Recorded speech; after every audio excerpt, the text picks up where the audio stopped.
The millionaire फास्टलेन book में से आज हम इस वीडियो में इस किताब की बाकी बची बातों को, टिप्स को हम जानेंगे कि कैसे यंग उम्र में अमीर बना जा सकता है। इस किताब पर पहले मैंने कुछ पॉइंट्स को कवर किया है अपनी पहले वीडियो में। आपने आई होप उस वीडियो को देख लिया होगा। अगर अभी तक नहीं देखा तो लिंक नीचे डिस्क्रिप्शन में और आई बटन में डाल दूंगा, उस वीडियो को जाकर देख लेना। अगर देख लिया तो इस वीडियो को शुरू से एंड तक पूरा देखना, जिससे हमें ये जानने को मिलेगा कि किस तरह से कम उम्र में भी अमीर बना जा सकता है। तो जानते हैं बाकी बचे इस किताब के पॉइंट्स को। शुरू करने से पहले दोस्तों, मैं हूं बंटी धीमान और एक छोटी सी रिक्वेस्ट करना चाहूँगा बस कि इस वीडियो को अभी से लाइक कर देना, क्योंकि इसमें मेहनत बहुत लगती है और आपका एक लाइक ही मेरी मेहनत का फल होता है। तो स्टार्ट करते हैं। सबसे पहले है misuse money and money will misuse you. अक्सर देखा गया है कि इंसान के पास जितना ज़्यादा पैसा होता है उसका लोन उतना ही बढ़ता जाता है, क्योंकि आप जितना ज़्यादा कमाने लगते हैं उतना ही ज़्यादा खर्च भी करने लगते हैं, जिससे लोन बढ़ जाता है। अब आप इस लोन को चुकाने के लिए दिन रात बस काम में ही लगे रहते हैं। ज़्यादा काम करने से आपको स्ट्रेस होने लगता है, आप चिड़चिड़े हो जाते हैं, जिसका बुरा असर आपके रिश्तों पर, आपकी हेल्थ पर, सब पर पड़ता है। इसलिए कहा जाता है कि पैसा आपके लिए खुशियां नहीं खरीद सकता। पैसा आपकी ज़िंदगी आसान तो बना सकता है, लेकिन ज़रूरी नहीं कि वो उसे खुशहाल भी बना सके। पैसे के साथ अगर आज़ादी भी हो तो वो खुशियां ज़रूर देता है। पैसे का इस्तेमाल सिर्फ आपकी इच्छाओं को पूरा करने के लिए नहीं किया जाना चाहिए। आइए अब जानते हैं कि अगर आप पैसों को मिसयूज़ करेंगे तो उसके क्या क्या परिणाम हो सकते हैं। एमजे ग्रेजुएशन पूरी करने के बाद एक कंस्ट्रक्शन लेबर के रूप में काम करने लगे। ये काम थोड़ा थकाने वाला था, लेकिन सैलरी अच्छी थी।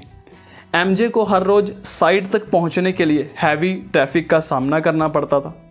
ये काम थोड़ा चैलेंजिंग था, लेकिन एमजे ज़्यादा पैसा कमाने के लिए वहाँ जॉब करते रहे। कुछ समय बाद उनके बचाए हुए पैसों से अच्छी खासी रकम जमा हो गई। अब एमजे खुद को अमीर समझने लगे। उन्होंने अपना रहन सहन और ऊंचा करने का फैसला कर लिया और एक महंगी स्पोर्ट्स कार खरीद ली। उन्हें लगने लगा कि ये महंगी कार उनके पैसे वाले होने का स्टेटस सिंबल है। कुछ समय बीतने के बाद एमजे अपने काम से उबने लगे। उन्हें लगने लगा कि ये काम मुश्किल भी था और उनका सारा समय इसी में बीत जाता था। वो बहुत थका हुआ फील करते थे, लेकिन मजबूरन एमजे को अपनी जॉब जारी रखनी पड़ी। उन्हें एहसास होने लगा कि वो चाहकर भी वो अपने उस काम को नहीं छोड़ सकते, क्योंकि उनके खर्च इतने बढ़ गए थे। उन्हें पहली बार समझ में आया कि वो स्पोर्ट्स कार उनका स्टेटस सिंबल नहीं थी, बल्कि वो एक दीमक थी जिसने उसके सुख चैन को ख़त्म कर दिया था। इसी बात को और गहराई से समझने के लिए आइए एक और कहानी सुनते हैं। एक आदमी था जो लोगों को ब्लैकमेल करके ज़बरदस्ती पैसा वसूल करता था। ऐसा करके वो साल में $2,40,000 कमा लेता था। इस हिसाब से तो वो उसके पास बहुत पैसा होना चाहिए, लेकिन जब उससे पूछा गया तो उसने कहा कि वो पूरी तरह से बर्बाद हो चुका था। उसने अपनी बीवी को छोड़ दिया था और कोर्ट के ऑर्डर की वजह से उसे हर महीने अपनी बीवी को $6,000 देने पड़ते थे। इसके अलावा भी उसके सर पर कई तरह के लोन थे। उसने लोगों को ब्लैकमेल किया ताकि वो फ्रीडम और खुशी हासिल कर सके, लेकिन वो कभी भी ये हासिल नहीं कर पाया, क्योंकि उनके पैसों का गलत इस्तेमाल किया था उसने। और अब पैसा ही उसे गलत रास्ते पर ले जा रहा था।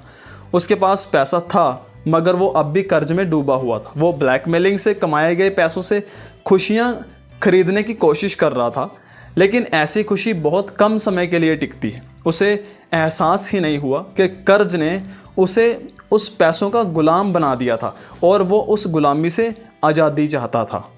नेक्स्ट है वेल्थ डिमांड्स अकाउंटेबिलिटी। दोस्तों, क्या आपने हिच हाइकिंग के बारे में सुना है? हिच हाइकिंग का मतलब है सफ़र पर निकलना, लेकिन रास्ते में दूसरों से लिफ्ट लेकर आगे बढ़ना। अब ये बहुत ही रिस्की और ख़तरनाक होता है। कई लोग ऐसा किसी जर्नी के दौरान ही नहीं, बल्कि अपनी ज़िंदगी में भी ऐसा करते हैं, जहां वो अपने फाइनेंशियल प्लान का कंट्रोल दूसरों को सौंप देते हैं।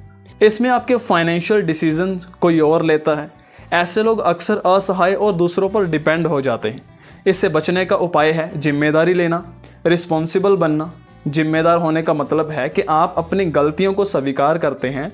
इसका मतलब ये भी है कि आप गलती को दोहराते नहीं हैं। एक दिन एमजे अपनी एक दोस्त के साथ रेस्टोरेंट में डिनर कर रहे थे। उसने एमजे को बताया कि उसका आइडेंटिटी कार्ड खो गया था, जिस वजह से वो बहुत परेशान थी। एमजे ने पूछा कि ये कैसे हुआ, तो उसने कहा कि मैक्सिको के एक रेस्टोरेंट में उसका पर्स चोरी हो गया था। उस पर्स में आइडेंटिटी कार्ड के साथ साथ कई और भी इम्पोर्टेंट पेपर्स थे और वो चोरी हो जाने से उसे बहुत नुकसान हुआ था। उसने कहा कि उसने पर्स टेबल पर रखा था, तभी अचानक कोई आया और पर्स उठाकर भाग गया। इस स्टोरी में ये समझाया गया है कि ये उस औरत की गलती थी कि उसका पर्स चोरी हो गया था, ये जानते हुए कि पर्स में इम्पोर्टेंट पेपर्स थे। उसने बड़ी लापरवाही से उसे ऐसे ही टेबल पर रख दिया था। सबसे आश्चर्य की बात तो ये थी कि उसका पर्स पहले भी चोरी हुआ था। अपनी गलती को एक्सेप्ट करके उससे सीखने के बजाय उसने दोबारा वो गलती दोहराई। उसे टेबल पर अपना पर्स रखने की आदत थी। इसी का मतलब होता है हिच हाइकिंग।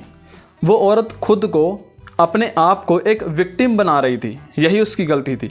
जो कुछ भी हुआ उसे उसकी जिम्मेदारी लेकर दोबारा दोहराने से बचना चाहिए था। नेक्स्ट है द स्लो लेन। दोस्तों, साइड वॉकर के बाद आते हैं स्लो लेनर्स। अब स्लो लेन साइड वॉकिंग से बेहतर होता है। साइड वॉकर्स आज में जीते हैं, ना वो आने वाले कल की परवाह करते हैं और ना ही कोई प्लानिंग करते हैं। वो किसी चीज़ की जिम्मेदारी नहीं लेते हैं। स्लो लेनर्स अपनी गलती को एक्सेप्ट कर उसे ना दोहराने की सोच रखते हैं। ये लोग एक ब्राइट फ्यूचर की कामना में अपना आज ही सेक्रीफाइस कर देते हैं। वो दिन रात मेहनत करके अपने आने वाले कल के लिए पैसे बचाते हैं, लेकिन फ्यूचर में क्या होगा ये कोई नहीं जानता। पैसों का मज़ा तो जवानी में लिया जाना चाहिए, जब हम सब में उमंग और इच्छा दोनों होती है। जब आप बूढ़े हो जाएंगे तो इतने पैसों का आप करेंगे क्या? आइए इसे जो की कहानी से समझते हैं। जो एक टीनेजर था जिसका सपना था कि वो बहुत पैसा कमाए। वो हमेशा फाइनेंस की किताबें पढ़ता रहता था ताकि ज़्यादा पैसा कमाने के बारे में सीख सके। किताबों में वही पुरानी बातें लिखी हुई थी कि अच्छी जॉब हासिल करो, पैसे सेव करो, खर्च कम करो और एक दिन आप अमीर हो जाएंगे। जो ने एक एडवाइस को फॉलो किया।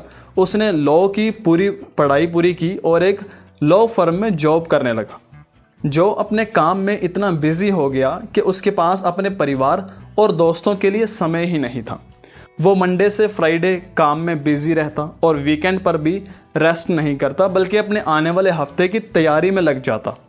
अपनी जॉब में 12 साल काम करने के बाद वो अपनी जॉब से बोर होने लगा, लेकिन उसे मजबूरन वहाँ काम करना पड़ रहा था, क्योंकि उसे बताया गया था कि उसे बहुत जल्द प्रमोशन मिलने वाली है, जिसके बाद उसकी सारी परेशानी दूर हो जाती। इसलिए जो ने इस उम्मीद से वहाँ पर अपनी जॉब कंटिन्यू रखी कि वो जल्दी ही अमीर हो जाएगा। बस वो अमीर होकर लाइफ को एंजॉय करने का सपना देखता रहा। लेकिन एक दिन अचानक से हार्ट अटैक की वजह से जो की मौत हो गई। वो सिर्फ 51 साल का था। जो ने स्लो लेन रोड मैप को फॉलो किया था। उसने अपनी पूरी जवानी काम करने में लगा दी। ना उसने कभी परिवार को समय दिया और ना कभी खुद अपनी ज़िंदगी से संतुष्ट रहा।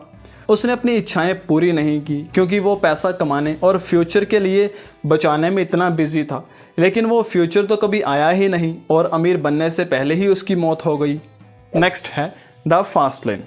तो दोस्तों, हमने देखा कि साइड वॉक और स्लो लेन दोनों ही रोड मैप में आपको या तो जवानी या अपनी रिटायरमेंट सेक्रीफाइस करनी पड़ती है। इन दोनों को बचाने का एक और रास्ता है जो है फास्ट लेन रोड मैप।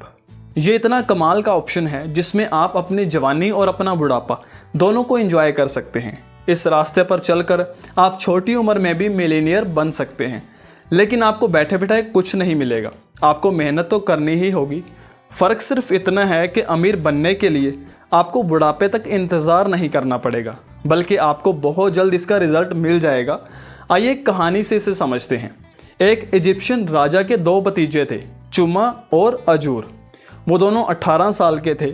एक दिन राजा ने अपने दोनों भतीजों को एक पिरामिड बनाने के लिए कहा। उन्होंने उनसे वादा किया कि जो पहले पिरामिड बनाने में कामयाब होगा उसे राजा का सिंहासन और बहुत सारा पैसा दिया जाएगा। दोनों ने तुरंत अपना काम शुरू कर दिया।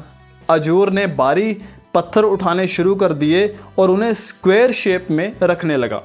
उसे पिरामिड का बेस तैयार करने में 1 साल लगा। लेकिन चुम्मा का प्लाट अभी तक भी खाली था। ना वहाँ कोई पत्थर था और ना उसने कोई काम करना शुरू किया था। चुम्मा तो एक खास तरह के डिवाइस बनाने में ही बिजी था। अजूर अपने काम में लगा रहा और उसका पहला लेवल पूरा हो गया। अब दूसरे लेवल पर भारी पत्थरों को उठाकर रखना उसके लिए थोड़ा सा मुश्किल हो गया, इसलिए अजूर ने अपनी ताकत बढ़ाने का फैसला किया। वो स्ट्रॉन्ग बनने के लिए एक ट्रेनर के पास गया। इस बीच चुम्मा ने अपनी लिफ्टिंग मशीन बना ली थी। एक पत्थर को हिलाने में मशीन को 30 गुना कम समय लगा। जिस काम को पूरा करने में अजूर को 2 महीने लगे, उसे चुम्मा ने 2 दिन में पूरा कर दिया था। चुम्मा ने अपनी पिरामिड 26 साल की उम्र में तैयार कर दी। जैसा कि वादा किया गया था, राजा ने उसे सिंहासन सौंप दिया। इतनी कम उम्र में वो इतना अमीर हो गया था कि उसे जीवन में फिर कभी काम नहीं करना पड़ा। अजूर स्लो लेन को फॉलो कर रहा था और चुम्मा ने फास्ट लेन का रास्ता चुना। अजूर ने सक्सेसफुल होने के लिए कड़ी मेहनत की, लेकिन चुम्मा ने बड़ी अक्लमंदी से सक्सेस हासिल की। चुम्मा कम उम्र में ही रिटायर हो गया और उसने अपनी ज़िंदगी का भरपूर आनंद लिया। तो दोस्तों, इसका कंक्लूज़न निकालते हैं। इस बुक में से हमने सीखा कि कम उम्र में भी अमीर बना जा सकता है। आपने 3 अलग अलग तरह के रोड मैप के बारे में भी जाना। अब आप समझ ही गए होंगे कि सिर्फ फास्ट लेन ही आपको कम उम्र में अमीर बना सकता है।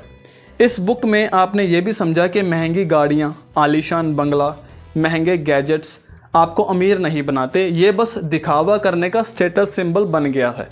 असली दौलत तो है अपने पसंद से जीने की आज़ादी। आप अपनी ज़िंदगी में जो रिश्ते और प्यार कमाते हैं, वो असली दौलत। एक हेल्दी बॉडी है आपकी सबसे बड़ी दौलत। इस जर्नी में आपने ये भी जाना कि पैसों तक ले जाने वाले रास्ते पर आप खुद अपनी कार के ड्राइवर होते हैं। बिना जिम्मेदारी लिए आप कभी पैसा नहीं कमा सकते। आपको खुद अपने डिसीज़न लेने होंगे, आपको रिस्पॉन्सिबल बनना होगा। आपको ये विश्वास होना चाहिए कि कम उम्र में भी आप अमीर हो सकते हैं। तो सोच समझकर डिसीज़न लें, फास्ट लेन का रास्ता चुनकर दौलत की ओर अपना कदम बढ़ाएं और इस खूबसूरत ज़िंदगी और दुनिया को एंजॉय करें। तो दोस्तों, ये था the millionaire fast lane book की कंप्लीट समरी, जिसमें हमने जाना कि किस तरह से कम उम्र में अमीर बना जा सकता है। आई होप ये वीडियो आपके लिए काफ़ी हेल्पफुल रही होगी। प्लीज़ इसे लाइक किए बिना मत जाना, इससे मुझे मोटिवेशन मिलती है इसी तरह से काम करते रहने के लिए। आप कमेंट करके बताइए नेक्स्ट वीडियो किस टॉपिक पर या किस बुक पर देखना चाहते हैं। मुझे आपके कमेंट का इंतज़ार रहेगा। शेयर कीजिए इस वीडियो को अपने सभी फ्रेंड्स और फैमिली मेम्बर्स के साथ, जो भी कम उम्र में या जल्दी अमीर बनना चाहते हैं, ताकि उन्हें भी कुछ नया सीखने में हेल्प मिल सके। फाइनली, इस वीडियो को आप यूट्यूब पर देख रहे हो तो चैनल को सब्सक्राइब कर लीजिए, नोटिफिकेशन बेल प्रेस करके ऑल पर क्लिक कर लीजिए। इससे आने वाली वीडियोस का नोटिफिकेशन आपको मिलता रहेगा। फेसबुक पर देख रहे हो तो पेज को फॉलो कर लीजिए। मैं जल्दी मिलता हूँ आपसे नेक्स्ट वीडियो में, एंड थैंक्स फॉर वॉचिंग।